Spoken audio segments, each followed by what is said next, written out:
नमस्कार दोस्तों, मेरे YouTube चैनल पर आपका स्वागत है। दोस्तों, नए हो तो चैनल सब्सक्राइब करना ना भूलें। आज मैं कबीर दर्शन में एक और जानकारी लेकर आपके सामने आया हूँ, तो वीडियो पूरा देखिएगा ज़रूर। दोस्तों, मैं बात कर रहा हूँ कि कबीर के जीवन में अनेक घटनाएं हुई, अनेक लोगों से मिला। तो इन लोगों के एक कड़ी में एक वेश्या की भी कहानी है। बात अजीब लगेगा, लेकिन संतों के साथ अगर वेश्या वाली कहानी ना हो तो संत का जीवन अधूरा लगता है। तो आओ सुनते हैं वो कहानी क्या है।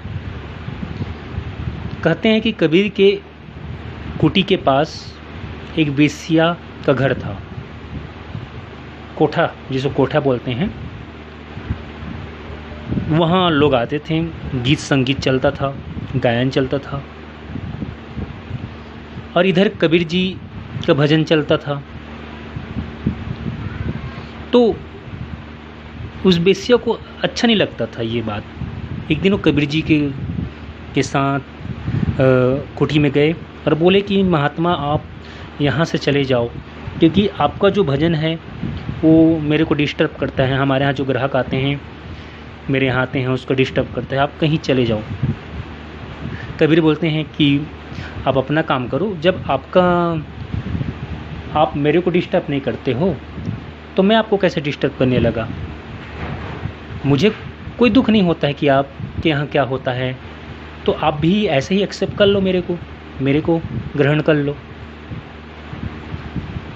तो चले गए वेश्या। अब वेश्या सोच रही इसको क्या सबक सिखाया जाए, एक तो मान ही नहीं रहा है। तो उसने क्या किया, जो साउंड है, आवाज़ है, और बढ़ा दिया, संगीत का आवाज़ बढ़ा दिया।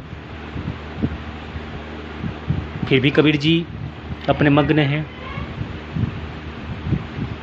एक दिन 2-4 दिन के बाद फिर वेश्या जाती है कबीर के यहाँ और कहते कि महात्मा, अब तो मैं साउंड बढ़ा दिया हूँ, मेरे यहाँ से ज़ोर ज़ोर से आवाज़ आती है, कि आपको डिस्टर्ब नहीं होता है। तो कबीर जी बोलते हैं, मैं क्या है, आपके यहाँ जो आवाज़ आता है उसी में ध्यान कर लेता हूँ, और उस म्यूजिक के द्वारा मैं अपने नाम तक पहुँच जाता हूँ, ईश्वर नाम में मग्न हो जाता हूँ। अर्थात इसी को धोख में योग कहा कबीर जी ने। जो काम कर रहे हो, जो चीज़ सुन रहे हो, उसी को योग बना लो, उसी में ध्यान बना लो, उसी को साधना बना लो। तो जो संगीत चल रहा होता है आपके यहाँ, उसको मैं हरि नाम में बदल देता हूँ, हरि सिमरन में बदल देता हूँ। जैसे पायल की झनकार है, उस झनकार में भी मैं नाम, ईश्वर नाम को जोड़ देता हूँ, और वो मेरे लिए फिर एक साधना का माध्यम बन जाता है। आपकी पायल की जो झनकार है, उनको मैं ईश्वर का झनकार बना देता हूँ, ऐसा कबीर बोल रहे हैं। और ये डिस्टर्ब नहीं, मेरे को और ध्यान मग्न कर देता है ये आपका जो संगीत आपके यहाँ से आता है। तो बोलती है, फिर जब आप मेरे संगीत को हरि नाम में बदल देते हो, तो मैं आपके भजन को भी तो हरि नाम में बदल सकता हूँ ना। हाँ, बदल सकते हो। आप मेरा म्यूजिक सुना करो, मेरा भजन सुना करो।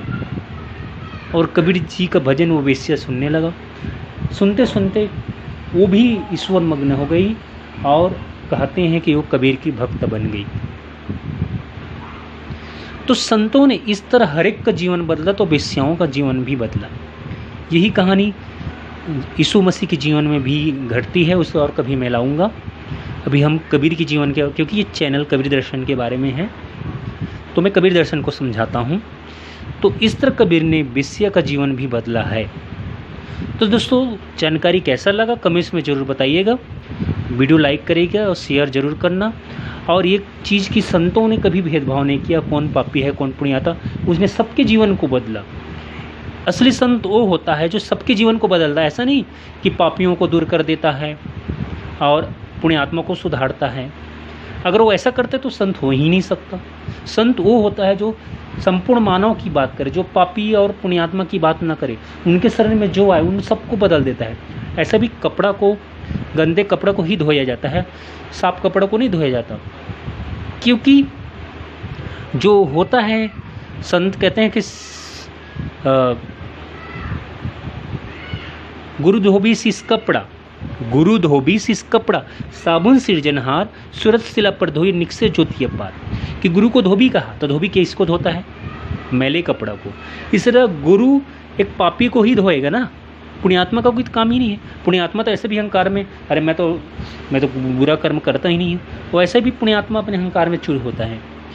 तो संत पापियों को जीवन को ज़्यादा बदलते हैं, क्योंकि जब पापी संत के शरण में आता है तो उसको अलग सा फीलिंग होने लगता है। तो ये काम, तो दोस्तों कैसा लगा? तो ऐसे ही रोचक जानकारी लेकर मैं फिर आऊँगा आपके सामने। तब तक के लिए मुझे आप इजाज़त दो। मेरे वीडियो देखने के लिए धन्यवाद। और एक काम अंत में बोलूँगा कि चैनल सब्सक्राइब करना ना भूलना। धन्यवाद।